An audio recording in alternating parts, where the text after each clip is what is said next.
Olá, este é o videocast do TCE de São Paulo. Aqui você vai descobrir um pouco mais sobre como funciona o Tribunal de Contas do Estado de São Paulo, que é o órgão responsável por fiscalizar os gastos do poder público estadual e também dos municípios que integram o Estado de São Paulo. Bom, hoje aqui comigo está o conselheiro do Tribunal de Contas do Estado de São Paulo, Antônio Roque Cittadini. Olá, doutor Roque, tudo bem?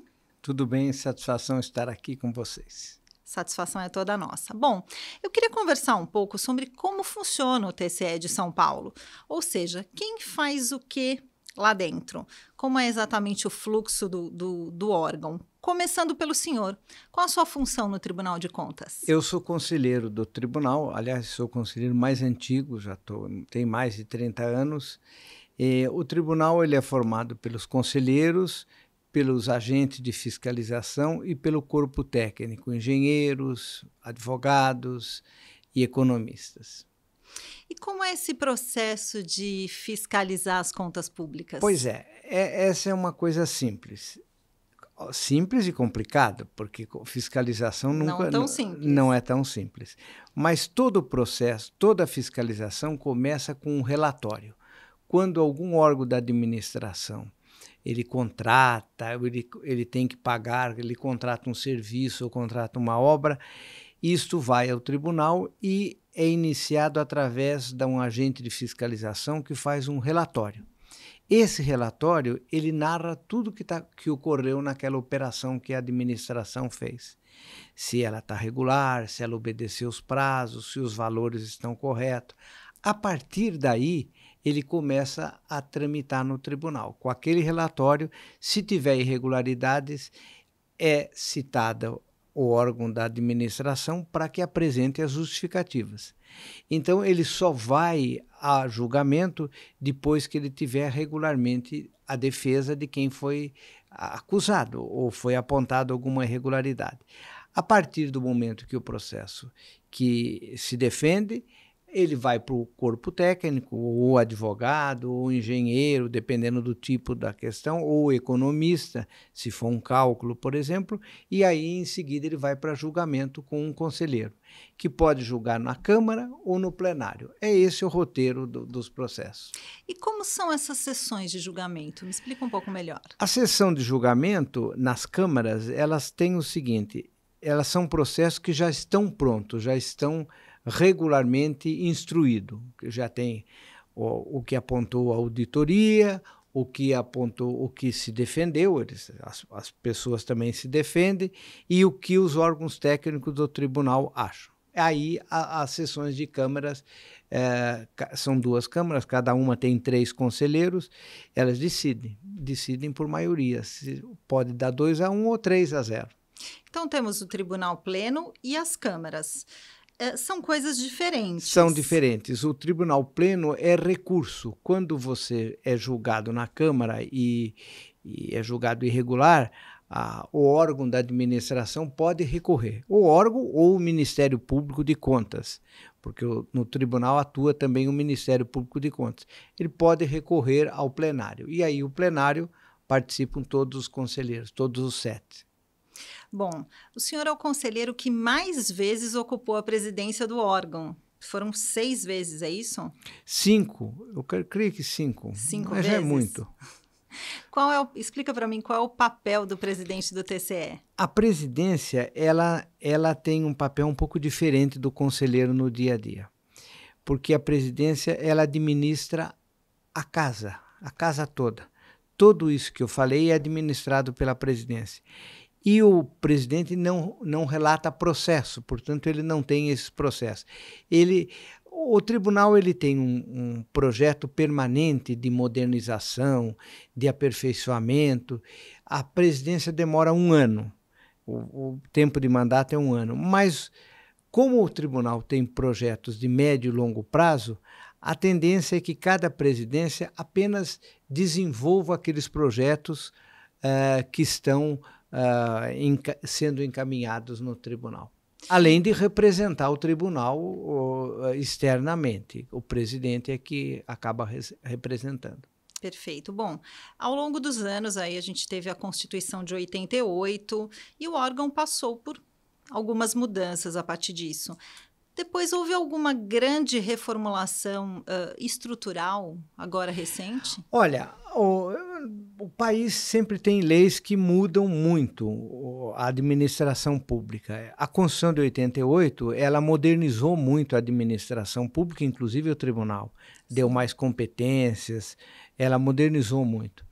Mas também tivemos outra, a lei de responsabilidade fiscal, que é muito importante, são regras para o administrador não pode estourar os gastos de pessoal, não pode deixar de gastar 1% mínimo na educação, e isso tudo tem um impacto no tribunal, porque são todas leis de controle, e, na verdade, isso se modernizou muito nos últimos anos. Eu creio que uma das grandes mudanças recentes, e ela se deu por lei, mas depois foi melhorada por decisão do Supremo Tribunal, é o fato do tribunal poder interromper algum ato da administração quando o prejuízo é evidente. Quer dizer, você fez uma má contratação, está encaminhando uma obra de forma claramente irregular, o tribunal pode suspender aquilo. Ele pode intervir.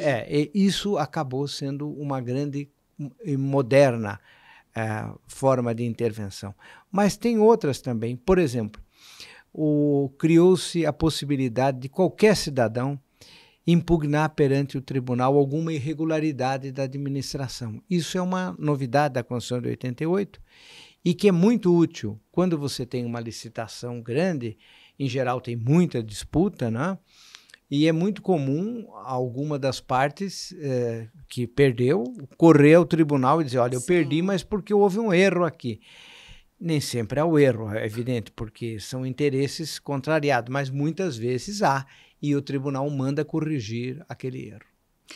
Hoje, quantos funcionários tem o TCE? Olha, o tribunal é um órgão enxuto, porque embora ele tenha 20 sedes no interior, cada regional do tribunal, Ribeirão Preto, São José do Rio Preto, as grandes regiões, são 20 regiões, porque nós fiscalizamos também município. E seria muito hoje oneroso que o município tivesse que vir a São Paulo, trazer documento, fazer as suas defesas. Então o tribunal tem 20 regionais no interior e tem a sua sede aqui na capital. Eu creio que o tribunal tem por volta de 1.200, 1.300 funcionários. É um número baixíssimo, embora nós tenhamos hoje a grande vantagem dos computadores que permitiram você agilizar muito a administração pública. Todo o processo de auditoria é feito com notebook que lança numa central, então é algo que modernizou-se muito. Doutor, como é que é essa fiscalização online? Me explica um pouco melhor. Olha, aí existem dois tipos de fiscalização online. Primeiro, é uma fiscalização regular, quer dizer, o tribunal vai regularmente, periodicamente, o auditor vai com o notebook, vistoria tudo, anota tudo e lança na central da diretoria dele. Essa é uma. A outra são as chamadas ordenadas. É uma fiscalização por assunto, que é feita de surpresa num dia só, no estado todo. Por exemplo, merenda escolar, é escolhido um tema, merenda escolar. Nesse dia, os agentes de fiscalização do tribunal saem 7 horas da manhã, vão a 200, 300, 400 grupos escolares vistoriar como está a execução da merenda escolar. E vão com o seu notebook. Sim. E com a fotografia também, porque muitas coisas, irregularidades que aparecem podem ser fotografadas. E imediatamente, naquele mesmo dia, no final da tarde, sai um relatório geral sobre aquela fiscalização geral. E tem que existir uma denúncia para isso acontecer? Não. O tribunal, nesse caso, ele escolhe os temas. Eu falei merenda escolar, mas tem outros. Sim. O transporte de aluno, ou obras de recapeamento no estado inteiro. Então, ela, num dia, de surpresa, porque a administração não sabe é escolhido um tema, preparado as questões que os agentes vão a 200, 300, 400 locais e levantam no final da tarde. Isso já é colocado no site do tribunal. E todo mundo pode ter acesso. E todo mundo, inclusive a imprensa. E quantas atividades, você sabe me dizer, e departamentos? Olha, a nossa essência é a fiscalização. Então, eu diria que 80% do nosso empenho é para fiscalizar. É ir vistoriar obra, verificar contas, compras. Essa é a essência do nosso trabalho. Bom, além desse papel de prestação de contas, o tribunal tem uma questão de Ele é um orientador. Ele orienta. Ele ensina. Ele ensina também. Ele corrige. Ele, de uma certa forma, tem um papel pedagógico, no sentido de chegar ao administrador e dizer, olha, não faça mais assim, faça dessa forma. Esse é um papel relevante. Por quê?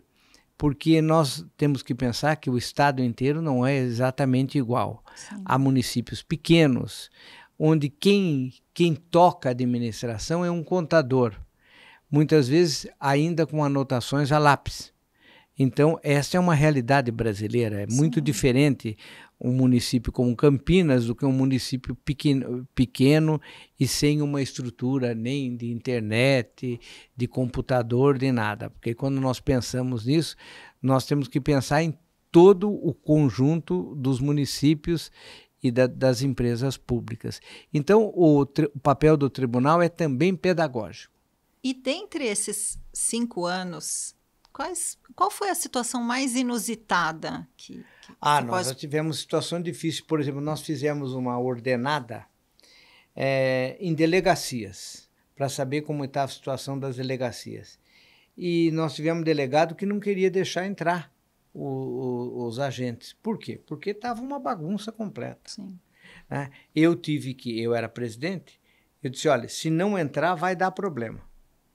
Vai dar problema para o delegado-chefe. Até que a delegacia geral ligou para ele e falou, não seja louco.